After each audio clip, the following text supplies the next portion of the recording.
Exercise 1.4 आज हम LCM पर बात करेंगे और हमारा जो फैक्टराइजेशन मेथड है, प्राइम फैक्टराइजेशन मेथड जो हम यूज़ कर रहे हैं अपनी लास्ट वीडियोस के अंदर भी, आज भी उसी को यूज़ करेंगे।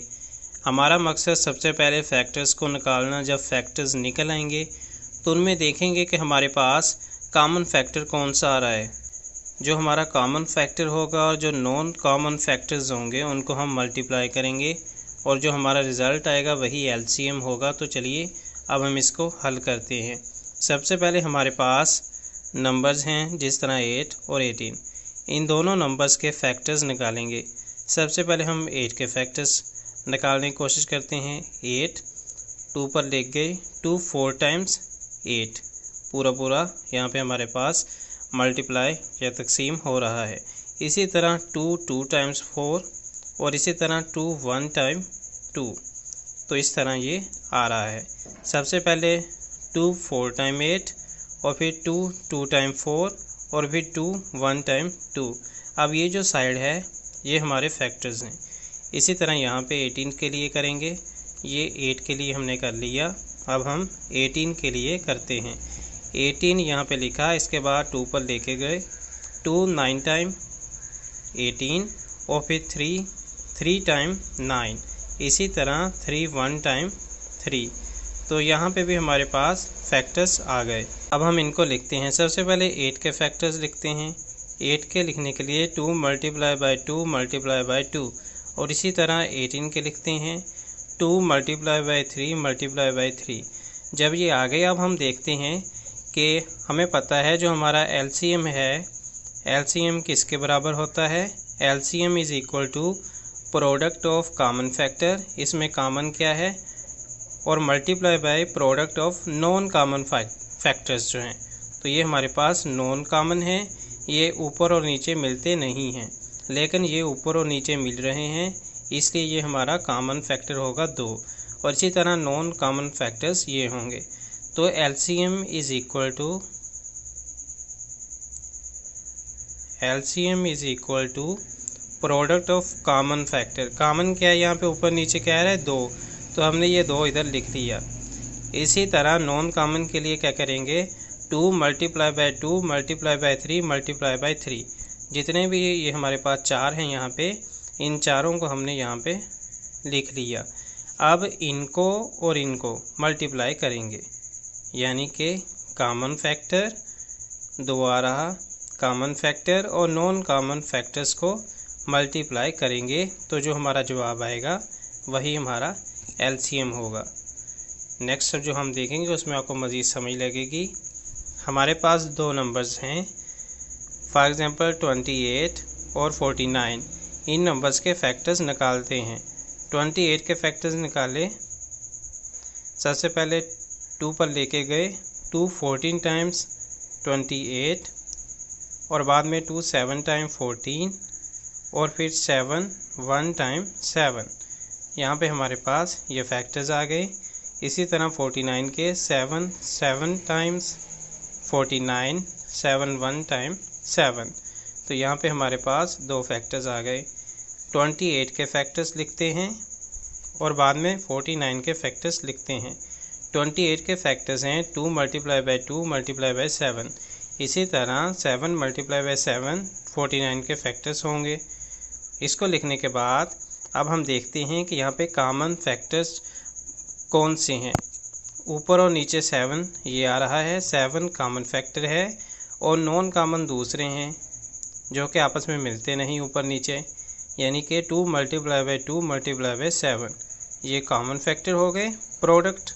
और ये हमारे पास ये नॉन कॉमन हो गया, ये हमारे पास नॉन कॉमन और ये हमारे पास कॉमन फैक्टर।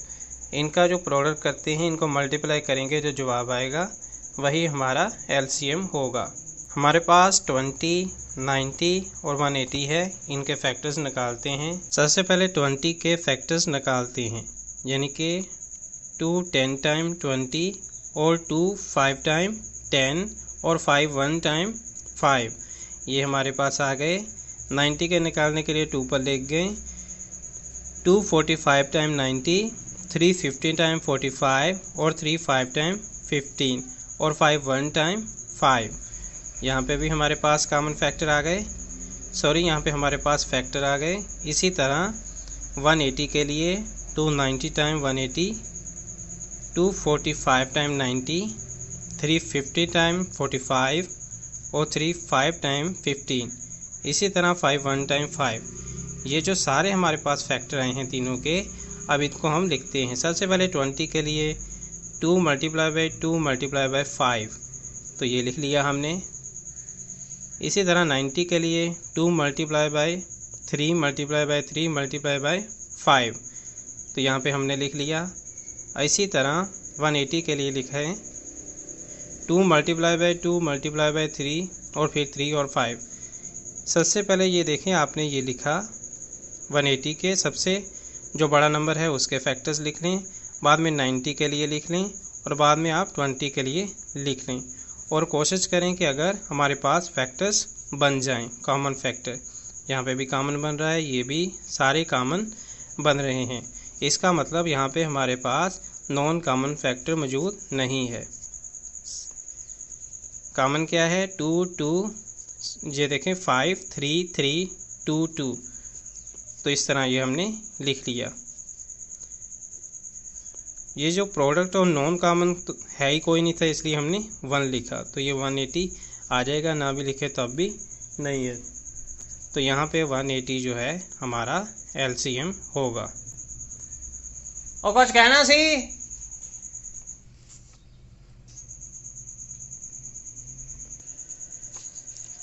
हमारे पास नंबर्स हैं 25, 35 और 45। सबसे पहले इनके फैक्टर्स निकालते हैं। फैक्टराइजेशन मेथड 25 के निकालने के लिए 5 पर लिखे गए 5 5 टाइम्स 25 और फिर 5 1 टाइम 5, दो हमारे पास फैक्टर्स आ गए। इसी तरह 35 के 5 7 टाइम 35, 7 1 टाइम 7, यहाँ पे भी दो आ गए। इसी तरह 45 के लिए 3 15 टाइम 45, 3 5 टाइम 15 और 5 1 टाइम 5, ये भी हमारे पास आ गए। सबसे पहले हम क्या करते हैं, आप 45 के चलें लिख लें। सबसे जो बड़ी रकम है 3 3 5, यानी कि 3 मल्टीप्लाई बाई 3 मल्टीप्लाई बाई 5। फिर आप 35 के लिख लें 5 मल्टीप्लाई बाई 7 और फिर आप 25 के लिख लें 5 मल्टीप्लाई बाई 5। यहाँ पे हमारे पास कॉमन फैक्टर 5 आ रहा है। नॉन कॉमन में है 5 multiply by 7 multiply by 3 multiply by 3, ये है नॉन कॉमन, यानी कि प्रोडक्ट ऑफ नॉन कॉमन और प्रोडक्ट ऑफ कॉमन। ये कॉमन आ गया, ये नॉन कॉमन, इनको आपस में मल्टीप्लाई करते हैं, जो हमारे पास रिज़ल्ट आएगा वही हमारा LCM होगा। तो इस तरह जो है पहला मेथड फैक्टर्स निकालेंगे, बाद में जो कॉमन है वो उनको लिखेंगे और जो नॉन कॉमन है उनको लिखेंगे। उन दोनों को जब मल्टीप्लाई करेंगे वही हमारा LCM आता है।